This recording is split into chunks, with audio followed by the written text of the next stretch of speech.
मेरे प्यारे बच्चों और साथियों, मैं बड़ा सौभाग्यशाली हूँ कि आज एनएसएस के शिविर के समापन अवसर पर मुझे यहाँ पर बोलने का अवसर मिला। मुझे बुलाया कि राष्ट्रीय सेवा योजना, उस दौर में जब देश आज़ाद हुआ उसके बाद जितने भी बुद्धिजीवी हमारे समाज के लोग आए, और मैं आज की राजनीति से हटकर उन लोगों को प्रणाम और नमन करना चाहता हूँ जो 50 के बाद 70 और 80 90 के दशक में जिन्होंने राजनीति की, वो राजनीतिक विचारधारा को पीछे रखकर समाज सेवा की विचारधारा को आगे रखने का काम करते हैं।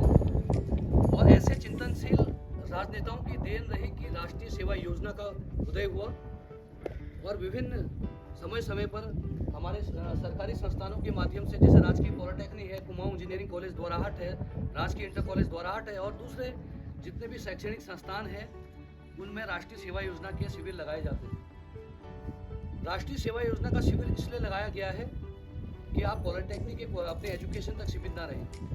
आज आप एक बंधन में हैं। मैं वैसे हो सकता है मैं गलत हूँ कि जो क्वालिटी एजुकेशन है और जो आप क्वालिटी एजुकेशन लेकर समाज के बाहर निकलेंगे, जब आप अपने कॉलेज के दायरे से बाहर समाज में निकलेंगे, तब आज आप उन परिस्थितियों को कैसे फेस करेंगे और आप समाज के इस ताने बाने के साथ जुड़कर समाज सेवा के साथ कैसे जुड़ेंगे।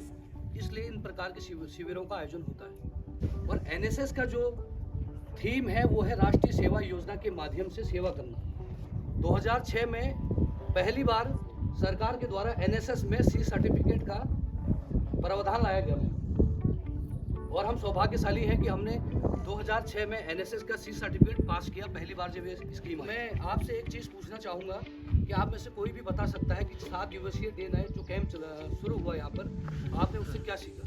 कोई भी बता सकता है। उससे आपको क्या अनुभव हुआ? एक अनुभव आपको जरूर हुआ होगा कि एक परिवार के रूप में जब सारे लोग डे नाइट कैंप में जुटे तो अपनी जो फीलिंग्स है वो शेयर होती है, एक परिवार का माहौल तैयार होता है, और कहीं ना कहीं अपने आप को और हम मेंटली स्ट्रॉन्ग करते हैं। तो आपने अगर कुछ विशेष अगर आपको अनुभव हुआ हो तो आप बताइए। सर, एनएसएस का शिविर जब हमने शुरू किया था तो हम सब लोग एक दूसरे को जानते थे, लेकिन जैसे जैसे शिविर में 2-3 दिन होते गए, हम एक दूसरे को जानने लगे, एक दूसरे की आदतों को पहचानने लगे, हमें एक दूसरे के साथ रहना आने लगा, आपस में मिलजुल कर खाना खाना, बांटना, खाना बनाना, जो हम मतलब घर में रह के कभी नहीं कर सकते थे। घर में मम्मी पकाती है, मम्मी खिला देती है, सब कुछ कर देती है, लेकिन यहाँ रहकर हमने पहले तो ये समझा कि हाँ, किसको क्या काम आता है, कौन क्या काम अच्छे से कर सकता है, और फिर उसके बाद एक ग्रुप बनाए गए जिसमें ये दिखाया गया कि हाँ, हमारे पास इतने लोग हैं और उनमें से जो अच्छा कर सकता है वो उस चीज़ को करेगा, और तभी हमारा ग्रुप भी आगे बढ़ेगा। जोरदार तालियां लगता है कि हमारे बीच से कई ऐसे प्रतिभावान और प्रतिभाशाली बच्चियां आगे निकलेंगी। आज के दौर में हर कोई चिंतित है कि हमें कैसे अच्छी जॉब मिल जाए। हमारे सपने सीमित हो चुके हैं। अच्छी जॉब मिल जाए, अच्छी लाइफ पार्टनर मिल जाए, अच्छा हमारे पास मकान हो, लाइफ स्टाइल हो। लेकिन आज के समय में ये चुनौतियाँ कुछ भी नहीं है। जो एक अच्छा नागरिक देश का होगा वो अपने लिए तो लड़ेगा और साथ ही देश के समाज सेवा के लिए भी कुछ ना कुछ करेगा। आज के दौर में तो कम से कम हमारी बेटियां हमारे बेटों से आगे हैं। आज हमारे देश की राष्ट्रपति द्रौपदी मुर्मू जी महामहिम, वो एक ऐसे बैकग्राउंड से आती है, आदिवासी क्षेत्र से, जो कभी सोच नहीं सकती थी। अगर आप उनको स्टडी करेंगे तो कभी लगता नहीं था कि कोई भी नहीं समझ सकता था कि इस देश की राष्ट्रपति एक दिन इतने बैकग्राउंड से, इतने पिछड़े क्षेत्र से आएंगी। लेकिन उनका अगर आप हिस्ट्री देखेंगे तो उसके पीछे आपको दिखेगा कि उनकी जो आध्यात्मिक क्वालिटीज़ थी और उनका जो एक दृढ़ निश्चय था, और जिस भी सोसाइटी से वो जुड़ी हुई थी, उनके समर्पण ने, उनके त्याग ने और उनके समाज सेवा के भाव ने उनको राष्ट्रपति के पद तक लाकर खड़ा कर दिया। ये उदाहरण मैं इसलिए कह रहा हूँ कि कई लोग ये कहते हैं आज के समय में, हमको भी डिमोटिवेट करते हैं कि यार आपके पास ये नहीं है, आप क्या बन जाओगे, तुम पॉलिटेक्निक कर रहे हो, तुम क्या कर लोगे। लेकिन मैं ये कहना चाहता हूँ, जिसके खुद के इंटेंशन में पावर हो, जिसके ब्रेन में इतनी फ्रिक्वेंसी हो कि वो अपने आप को स्वयं तैयार कर पाए, तो उसको कोई नहीं रोक सकता सफलता से। ये जो समाज के दायरे हैं, ये जो हमारे संसाधन हैं, और ये जो दूसरे चीज़ों का उदाहरण दिया जाता है, ये कुछ भी नहीं है। लेकिन हम अपने आप में एक स्पिरिचुअल पावर है, एक पावरफुल माइंड हमारे पास है। और एक जो यहाँ पर हमारे नुक्कड़ नाटक के माध्यम से उन्होंने संदेश दिया राजनीति पर, कि नेताजी आए और मुझे ऐसा लगा कि वो हमें भी आईना दिखा रहे हैं, और मुझे ये भी लगा कि ये प्रैक्टिकली लाइफ में होता है। हमने जो चीज़ें हमें कहने की बात नहीं है, जो नुक्कड़ नाटक के माध्यम से बच्चों ने हमें दिखाया, वो आज की राजनीति का एक आईना है। ये वो राजनीति का दौर अब नहीं रहा जब उस समय के डॉक्टर राजेंद्र प्रसाद हो, नेहरू जी हो, उसके बाद जितने भी हमारे नरसिम्हा राव जी से लेकर इंदिरा गांधी जी से लेकर अटल बिहारी वाजपेयी तक और मनमोहन सिंह जी, चाहे जो भी अभी के प्रधानमंत्री हो, लेकिन 2000 के दशक और आज की राजनीति में अंतर आ चुका है। लेकिन आज की पॉलिटिक्स में मैं ये नहीं कहता कि अच्छे लोग नहीं हैं। अगर अच्छे लोग नहीं होते तो हमारा जो इको सिस्टम है कोलैप्स हो जाता। पॉलिटिकल सिस्टम तो बहुत छोटी चीज़ है। इको सिस्टम का मतलब है कि परमात्मा ने जो प्रकृति हमको दी है, अगर इसमें भी डिसबैलेंस हो जाएगा तो एक बहुत बड़ी तबाही आ जाएगी। और वो तबाही का उदाहरण केदारनाथ है। और मैं ज़्यादा ना बोलते हुए आपको एक उदाहरण देना चाहता हूँ कि हम उस देश से आते हैं जिसे आज़ादी के बाद ये बोला गया था कि ये आज़ाद होने के बाद सफेरों का देश बन जाएगा। लेकिन और उस समय की आप जीवनी, उनकी नेहरू जी की जीवनी पढ़िएगा। उन्होंने किताब भी लिखी थी सर दुष्यंत सर। उस किताब का भी अगर अध्ययन करेंगे, मैं कोई पॉलिटिकली नहीं बोल रहा हूँ, उन्होंने भी चीज़ों को संभालते हुए देश को पटरी पर लाने का काम किया। एक खेत होता है, उस पर बंजर खेत को हम खोदने का काम करते हैं, उसको सिंचित करने का काम करते हैं, उसमें बुआई करते हैं, फिर उसमें निराई करते हैं, पानी डालते हैं, फसल उगती है। तो कहने का मतलब यह है कि देश एक ऐसा खेत है कि उस दौर में, आज़ादी के दौर में, बंजर खेत को हमारे लोगों ने खोदा होगा, इसकी अच्छी जुताई की होगी, पानी दिया होगा, फसल उगाई होगी, तो आज हरे भरे खेत हमें दिख रहे हैं। तो मैं आपको कहना चाहता हूँ कि हम उस देश से आते हैं जहाँ से स्वामी विवेकानंद जी आए, जहाँ से परमहंस योगानंद जी आए, जहाँ से रामकृष्ण परमहंस जी आए। ऐसे तमाम संत हैं। और इस देश की जो सबसे बड़ी पावर है वो स्पिरिचुअल पावर है। मैं आज भी आप लोगों को कहना चाहता हूँ कि जो हमारे स्पिरिचुअल जितने भी संत हैं, या वो उन्होंने जो काम किए, अगर हम उनके चीज़ों पर अगर 0.5% भी चलेंगे तो किसी भी व्यक्ति को ना एंजाइटी होगी, ना डिप्रेशन होगा, ना ओवर थिंकिंग होगी। लेकिन उसके लिए आपको डीप उनके रूल्स फॉलो करने पड़ेंगे। मैं आपसे यही रिक्वेस्ट करना चाहूँगा कि इन महान आत्मा, जो हमारे महान संत हैं, इनको फॉलो कीजिए। स्वामी विवेकानंद जी को आप जरूर पढ़ें, स्वामी परमहंस योगानंद जी को जरूर पढ़ें। उनका एक आश्रम है यहाँ पर द्वारहाट में, और कई आप डिवोटीज भी हैं उसमें, और मैं भी डिवोटीज हूँ। हम वहाँ भी जो निःशुल्क चिकित्सा शिविर करते हैं, उसमें सेवा देते हैं 3 दिन तक। वो भी राष्ट्रीय सेवा योजना का ही एक अंग है कि हम वहाँ पर निःशुल्क स्वास्थ्य शिविर में अपनी सेवाएं देते हैं।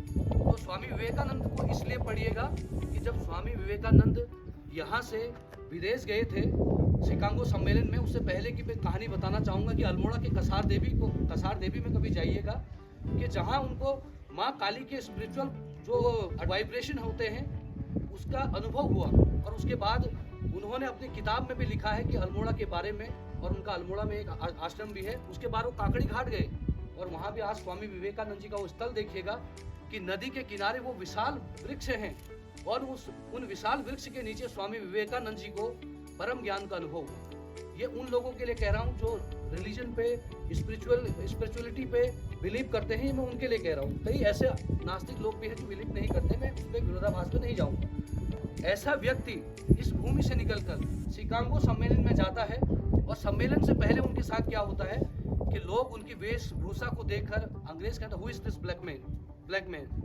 और उन पर तंज कसे गए, उनके ऊपर पत्थर मारे गए। और उनकी कहानी को देखेंगे तो कई लोगों को समझ में आएगा कि ये देश क्या है। और उन्होंने कई दिन सड़कों के नीचे छिप के निकाले, और उसके बाद वो जब थोड़ा सा सिस्टम के साथ ढले, तो फिर उन्होंने छोटे छोटे विचार देने अपने शुरू किए, और उन लोगों ने वहाँ पर भी उनकी हंसी उड़ाने का काम किया। लेकिन जब धर्म सम्मेलन शिकागो का होता है, और जब वो कहते हैं brother and sister of my America, तो सारा जो वहाँ का माहौल है बदल जाता है, और संत को इतनी बड़ी उपाधि मिलती है। और वो संत भी पुनः वापस आकर देश की राष्ट्रीय सेवा के लिए काम करते हैं। परमहंस योगानंद जी पैदा यहाँ पर हुए, गोरखपुर में पैदा हुए, लेकिन परमहंस योगानंद जी को भी देश सेवा, आध्यात्मिक सेवा के लिए उस परमात्मा ने चुना। वो भी अमेरिका से लेकर कई कंट्रीज में गए।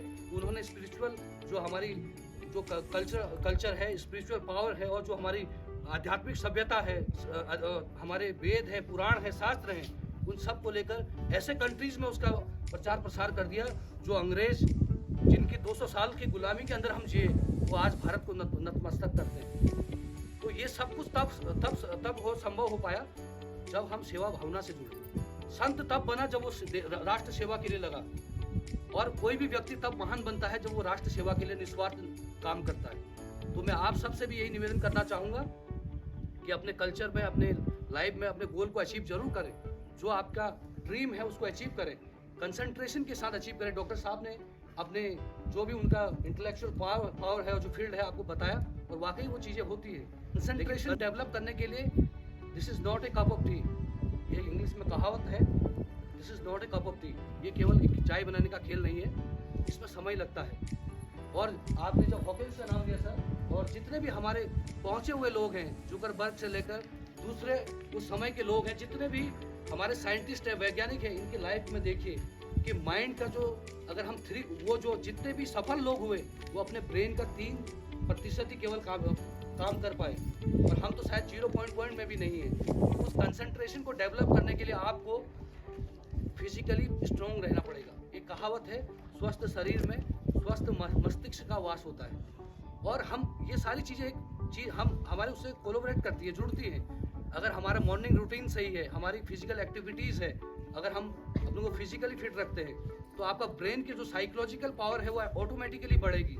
और अगर ब्रेन की पावर बढ़ेगी तो आपका कंसंट्रेशन बढ़ेगा, और कंसंट्रेशन बढ़ेगा तो आप अपने फील्ड में फोकस करेंगे। लेकिन आज के नौजवान के साथ ही मैं देख रहा हूँ कि आज के कल्चर में, चाहे मैं तो कल भी परसों इंजीनियरिंग कॉलेज में भी था, मुझे एक चीज़ का बहुत दुख होता है कि हमारे जितने भी हायर एजुकेशन, टेक्निकल एजुकेशन के जो सेक्टर है, इनमें नशे का बहुत ज़्यादा बोलबाला हो चुका है। इस बात को बोलने में कोई कोताही नहीं है। आप मेरे से बहुत छोटे हैं, और मैं आपको एक चीज़ कहना चाहता हूँ कि खासकर हायर एजुकेशन, टेक्निकल एजुकेशन और जो बच्चे बाहर रह रहे हैं, वो थोड़ा इसकी तरफ बढ़ रहे हैं। और दुख ये होता है कि इसकी तरफ बढ़ रहे हैं, लेकिन हमारे चाहे पॉलिटिकल सिस्टम है, गवर्नमेंट सिस्टम है या सोशल सिस्टम है, उसको रोकने का काम नहीं कर रहा है। और आने वाली बहुत बड़ी चुनौती यही है। लेकिन हम एक सामाजिक सेवा से जुड़े हुए लोग हैं, मैं यही प्रार्थना करूंगा कि लाइफ में बैलेंस बहुत ज़रूरी है। साइकिल तब चलती है जब 2 टायर पर बैलेंस रहता है, और गाड़ी तब चलती है जब 4 टायर पर बैलेंस होता है, और इंसान तब चलता है जब ब्रेन से लेकर कोई फिजिकली और मेंटली उसके बैलेंस बनता है। अगर आपका मेंटल पावर स्ट्रांग होगा, फिजिकल पावर स्ट्रांग होगा, तो आपको कुछ नहीं होगा, आप अपने लक्ष्य की प्राप्ति करेंगे।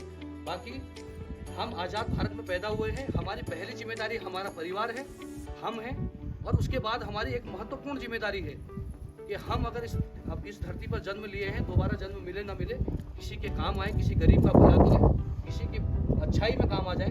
अगर एक रोटी आप खा रहे हैं, अगर बगल वाला गरीब आपके घर में रोटी नहीं बन रही है, आधी रोटी उसको भी खिलाए, और ज़रूरतमंद की सेवा करें। लेकिन आखिर में एक ही चीज़ कहना चाहूँगा कि हमारे इस पृथ्वी पर, इकोसिस्टम पर आज भी 20 से 30% ऐसे बुद्धिजीवी वर्ग के लोग हैं, चाहे वो अलग अलग सेक्टर के हैं, जिन्होंने इस इकोसिस्टम को बैलेंस कर रखा है।